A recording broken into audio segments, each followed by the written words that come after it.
Generally, on this podcast, I'm going to stick to science and facts rather than fiction, but today I want to make a little departure just for fun.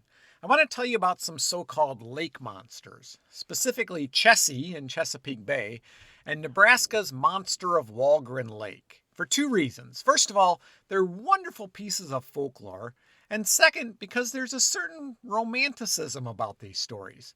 The man behind the monster of Walgren Lake, John G. Maher, was a prominent Nebraskan who was involved in a number of tall tales and contributed to both the real history of the state as well as the mythology. And really, how many people can claim that?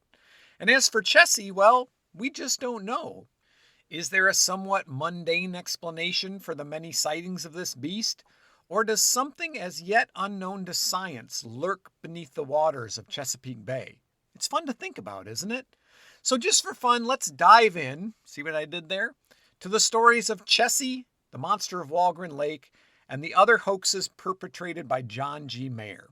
I'm your host, Tim the Nature Nerd O'Hara, and this is the Dispatches from the Forest podcast.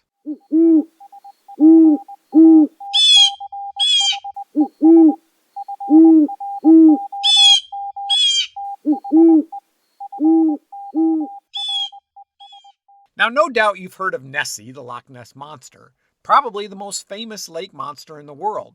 But stories of lake monsters abound. You might have heard of some of the other lake monsters. There's Champ, who is purported to live in Lake Champlain, which lies on the border of Vermont and New York, Bessie, who lives in Lake Erie, and Ogopogo in Lake Okanagan, Canada, just to name a few. But what about Chessie, who is rumored to live in Chesapeake Bay? Chesapeake Bay is not necessarily a bad place if you're a sea monster. Someday I'll do a whole episode on it. It's the largest estuary in the United States, 200 miles long and anywhere from 3 to 30 miles wide. At its deepest, the bay is 175 feet deep. Altogether, Chesapeake Bay covers about 64,000 square miles, with over 150 major rivers and streams feeding into it. Combine that with a connection to the Atlantic Ocean, and it's not too much of a stretch to think that something strange could avoid detection for a long time. The first reported sighting of something mysterious near Chesapeake Bay was in 1936, and it came from a pretty reliable source. The crew of a military helicopter flying over the Bush River, which feeds into the bay near Baltimore, reported seeing something, quote, reptilian and unknown, unquote, in the water below. Another sighting in 1943 by two fishermen described a creature 12 feet long with a football-sized head that looked something like a horse. Mysterious sightings continued throughout the years, with some witnesses claiming the beast was 25 to 30 feet long. I mean, maybe the 12-foot-long creature seen in 1943 just grew up. But all accounts seem to agree that the creature is dark in color, serpent-like, and has a football-sized head. On May 31st, 1982, Robert Frew and his wife Karen were entertaining guests in their Kent Island home at the mouth of the Chester River when they saw a strange creature about 200 feet away. Robert grabbed his video camera and recorded the creature as it dove down into the water and re-submerged several times. Again, witnesses estimated the creature to be about 30 feet long and less than a foot in diameter. The visible part of the back appeared to have humps, and its head was shaped like a roundish football. On August 20th, 7 scientists from the Smithsonian Institute, along with representatives from Maryland's Department of Natural Resources and the National Aquarium, gathered to study Frew's videotape and discuss their findings. George Zug from the Smithsonian's Museum of Natural History wrote the report, and all agreed that there was an animate object in the Chesapeake Bay that they couldn't identify. Now, beginning in the 1980s, Chessie became a symbol for environmental advocacy in Maryland and the Chesapeake Bay. Illustrations of the monster in newspapers and government publications, accompanying articles about environmental issues, gave the monster a friendly appearance and portrayed Chessie and the Chesapeake Bay ecosystem at large as victims of pollution. The U.S. Fish and Wildlife Service printed a coloring book in 1986 titled Chessie, A Chesapeake Bay Story, followed by Chessie Returns in 1991, and these were focused on the Chesapeake Bay and protecting its resources. Now, the most recent sighting of Chessie occurred on April 5th, 2014. On that day, an unnamed Maryland resident and his friend reported seeing a black, snake-like creature, 25 to 30 feet long, with no fins and a slender football-shaped head, although he couldn't tell if it had scales or leathery skin. The witness said that the creature did not rise out of the water, but the head and tail end just breached the surface, and it moved with, quote, a serpentine motion. He reported the sighting to the Maryland Department of Natural Resources shortly after. A belated April Fool's joke or something else? Now, some possible explanations for Chessie sightings have been offered. Some sightings, upon investigation, have turned out to be manatees, which in the summer are not entirely unknown in Chesapeake Bay, and manatees can be 15 feet long. Others have suggested that Chessie may be a python or even a giant anaconda that escaped a ship sailing from South America. Now, anacondas swim in fresh water. Maybe one could adapt to the brackish water of the bay. But it's unclear whether an anaconda, which is native to the tropics, could survive the winter this far north. Now, I have to admit that I have mixed emotions. Part of me is curious to know if a giant creature, whether an exotic transplant or something unknown, lurks in Chesapeake Bay.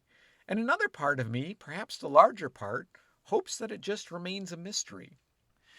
Now, you've probably never heard of Nebraska's Walgren lake monster. First reported in 1921, the story of the monster of Walgren Lake made it all the way to London, England.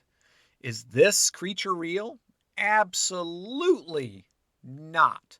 But the story of the monster and how it came to be reported as far away as London is fascinating and an entertaining piece of history. I first came across the story of the monster of Walgren Lake while researching a program about the sandhills of Nebraska. Now, like I said earlier, I'm sure you've heard of Loch Ness, which is, of course, in Scotland, but I'm guessing that very few of you have heard of Walgren Lake or Hay Springs, Nebraska. Hay Springs and Walgren Lake are located in northwestern Nebraska on the western edge of the Sandhills region. Hay Springs was established in 1885 when the railroad extended to that point. In 2019, it boasted a population of 540 people, slightly less than what it was in 1920, and about half of what it was at its peak of 1,091 in 1950. Walgren Lake, originally known as Big Alkali Lake, sits about 7 miles southeast of Hay Springs. Now it's a state recreation area, and according to Nebraska Game and Parks, the surface area of the lake is 50 acres. But in 1920, it was much larger. Now, accounts vary. One report says the lake was 120 acres, but another listed the size as 3/4 of a mile wide and nearly a mile long, about 4.5 miles in circumference, which by my calculations works out to somewhere in the neighborhood of 600 to 700 acres. Now, either way, the point is, the lake was significantly larger in 1920 than what it is today. And it's not hard to imagine that in the early 1900s, in the dry and tree-challenged Great Plains of northwestern Nebraska, the lake was probably a good destination for the people of Hay Springs to spend a lazy summer Sunday afternoon. There were rumors of a creature in the lake prior to 1920, something akin to a prehistoric dinosaur, and these stories may or may not have stemmed from Native American lore.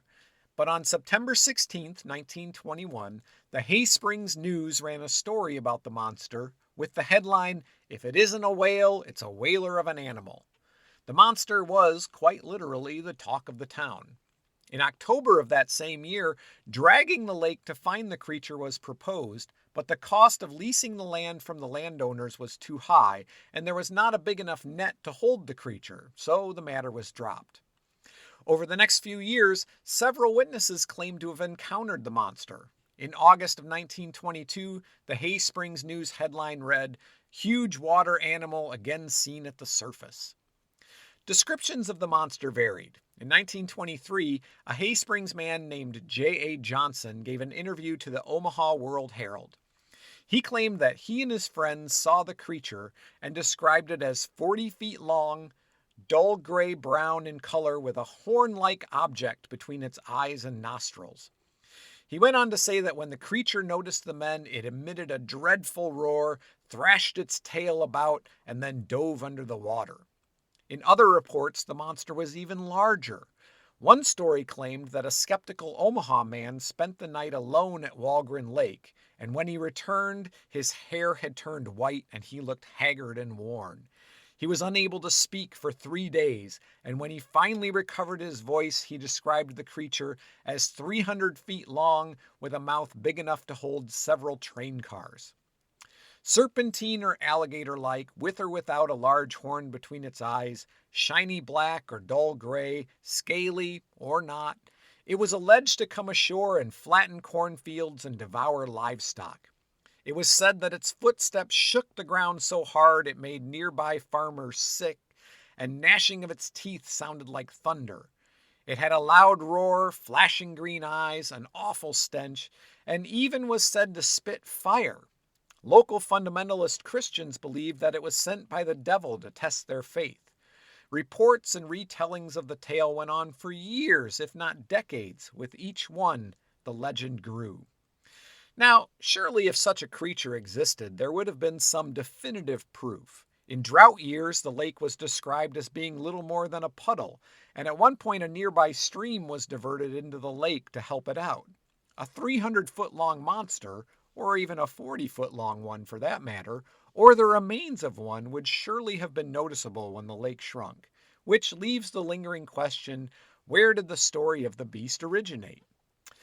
The monster of Walgren Lake is one of several stories, and certainly the most enduring one, created by a man named John G. Maher. Now, John G. Maher was much more than just a hoaxer. He deserves a place in the annals of Nebraska history. So, who was he?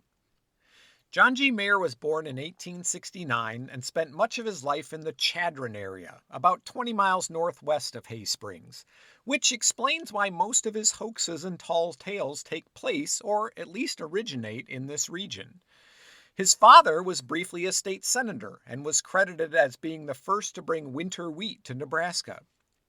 In 1898, Maher volunteered and served as a private in the Spanish-American War. He served on the Mexican border under General Pershing during the hunt for the Mexican revolutionary Pancho Villa. When the U.S. entered World War I in 1917, he volunteered to serve again and was given the rank of major. During the war, he was the chief dispersing officer in charge of finance and spent some time in Germany, Russia, Italy, and Belgium. After the war in 1919, he was promoted to lieutenant colonel and given an honorable discharge. He was appointed as a state advisor to the Public Works Administration by President Franklin Roosevelt in 1933. At various times throughout his life, when not serving in the military, John G. Maher worked as a teacher, a court reporter, a county clerk and registrar of deeds, real estate and insurance agent, and a lawyer. He took leadership roles in many community organizations. He was president of the Friends of the Irish Republic, president of the Nebraska Progressive League, helped organize the American Legion, and was commander of the Spanish-American Veterans. But it was through his role as a Western correspondent for the New York Herald that Maher's tall tales gained international attention. Now, the New York Herald in 1890 was not exactly what you would call a reliable news source. At the time, Eastern newspapers and their readers were intensely interested in stories from the Great Plains. The area was still sparsely populated and somewhat mysterious. Stories of Indians, natural phenomenon, and unexplored areas were in vogue. This was entertainment. There was no radio, no TV, no movie theaters, and certainly no Netflix. We really haven't changed that much if you think about it. Nowadays we watch shows like The X-Files or Unexplained Mysteries. In 1890, hearing news from faraway places was entertainment. And if you've seen the movie News of the World, where Tom Hanks travels from town to town to read the news from various newspapers of the world, you've got the idea. To meet this demand, Maher, well, he embellished and sometimes outright fabricated stories to supplement the real stories that he reported. It's generally assumed that it was Maher who supplied the story of the monster of Walgren Lake, complete with a picture, to the London Times in 1923. Now, the monster of Walgren Lake may have been Maher's most enduring hoax, but it was certainly not his first, nor his most elaborate. That distinction goes to the petrified man. In 1887, an archaeologist named Dr. John Hatcher discovered dinosaur remains that were described in the New York press as being 1,000,000 years old. Maher and some of his friends wondered, why aren't there million-year-old human remains? Well, nowadays we know why. Humans and dinosaurs weren't around at the same time. But this question was the beginning for the idea to create a petrified man. When Dr. Hatcher came to the so-called Badlands of Nebraska to dig for fossils, the temptation to plant a petrified man in the archaeologist's path became a reality. Working in secret, Maher and his accomplices started out by selecting a soldier from the 9th Cavalry at Fort Robinson, one of the soldiers known as Buffalo Soldiers during the Civil War. They made a plaster cast of the man lying on his side, which they then used to cast the figure in cement. Using shingles, they made the feet of the figure flat, because flat feet were thought to be one of the distinguishing characteristics of prehistoric man. Once the figure was completed, they hauled it by wagon out to the Badlands and partially buried it not far from where Dr. Hatcher and his team were digging. No small feat, considering the figure would have weighed several hundred pounds.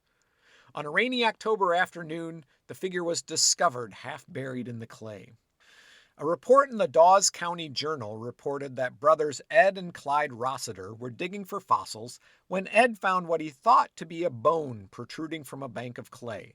A little more digging brought him to a hand. Clyde guarded the treasure while Ed went into town to get help excavating the rest of the man and moving it to the Rossiter Hotel. The report describes the geological layer the body was found in and postulates that it must have originally been buried at least 200 feet below the surface at a time when that particular layer was soft and yielding. When tests declared the calcium content and structural arrangement to be correct, the petrified man was declared to be genuine and taken on tour across the United States by D.W. Sperling of Chadron, who, incidentally, was John Maher's lawyer. Mr. Sperling would later write to Maher that the enterprise was getting out of hand and recommended that they discontinue the exhibitions. The petrified man of Chadron was respectfully laid away in a vault in Champaign, Illinois. In the 1930s, the Lincoln Historical Society looked into bringing the man back to Nebraska, but the cost was too high. So the petrified man, as far as I know, is still in Illinois somewhere. One of Maher's more minor hoaxes involved sinking bags of soda in 2 hot springs near Chadron to create a soda springs. At the time, many people were traveling to Thermopolis, Wyoming or Hot Springs, South Dakota. Now they would come to Chadron. Maher prepared stories of people who drank from the Chadron soda springs and threw away their crutches. Another famous Maher story was the finding and subsequent pursuit of a Cuban soldier responsible for blowing up the USS Maine, an event that precipitated the United States' involvement in the Spanish-American War. The story was submitted to the New York Herald in an episode-like fashion and followed by readers the way you or I would follow a Netflix series. Maher stretched it out for almost a year until the government started to take an interest. He wrapped up the story by securing a cadaver and burning it inside an abandoned cabin. Subsequent investigation proved that the cadaver had been dead long before it was burned in the cabin, and that there was actually no such person in the Cuban army by the name Maher had invented, and the matter was dropped. Yet another story created by Maher was about the British Navy sailing up the Niobrara River to seize the Nebraska towns of O'Neill and Valentine and arrest Irish settlers in those towns for supporting Irish independence from Britain. Although, I have to say the strangest thing about this story was not necessarily Maher's fiction of the British Navy sailing all the way into northwestern Nebraska, but the true story behind it. The kernel of truth in Maher's fiction was this. An Irishman named John O'Neill, for whom the town of O'Neill, Nebraska was named, had plans to invade Canada in support of Irish independence from Britain. In fact, he had been arrested twice for attempting to seize towns in Canada. Even though Canada, at the time of O'Neill's raids, was under British control, I don't quite follow O'Neill's logic. In this case, truth is almost stranger than fiction. Later in his life, John G. Maher counted among his friends notable personalities like the former King Alfonso of Spain. John G. Maher died in 1939 of heart failure at the age of 70 while living in Rome with his family. His body was brought back to the United States, and he's buried in Arlington National Cemetery. In her book, Nebraska Folklore, Louise Pound shares a story from Marie Sandoz, the author of the prize-winning novel Old Jewels, about her father's life in the Sandhills. Miss Sandoz went to see Maher to ask him about an incident in her father's life, a trial at which Maher was the court reporter. Hearing the name Old Jewels and not realizing that Marie was Jules's daughter, Maher launched into a tale about how Jules had been bitten by a rattlesnake in front of his wife and children, and rather than succumb to the poison and die, Jules, according to Maher's story, shot off his own hand. Once Maher realized who he was talking to, and that he had been caught in a fabrication, Maher just laughed and said, "Well, it was a damn good story the way I was telling it, wasn't it?" You see, John Maher did not perpetrate hoaxes out of malice or greed. He wasn't trying to get rich off of these stories. It really seemed to be just about entertainment and the love of a tall tale. His real life was, to a certain extent, larger than life, and it seems only right that some of his tall tales should live on too. And that, my friends, brings us to the conclusion of this episode. Thank you as always for listening. Be sure to leave a like and subscribe. You can also follow Dispatches from the Forest on Facebook, Instagram, and TikTok. If you have a question, comment, or suggestion for a future episode, feel free to send me an email at dispatchesfromtheforest@gmail.com. If you're enjoying the podcast, and I hope you are, and you want to support future episodes, please check out my Patreon page and consider becoming a patron. Tiers start at just $5 a month. You can find all the information at patreon.com/Dispatches from the Forest. I'm your host, Tim the Nature Nerd O'Hara, reminding you to go outside and get dirty.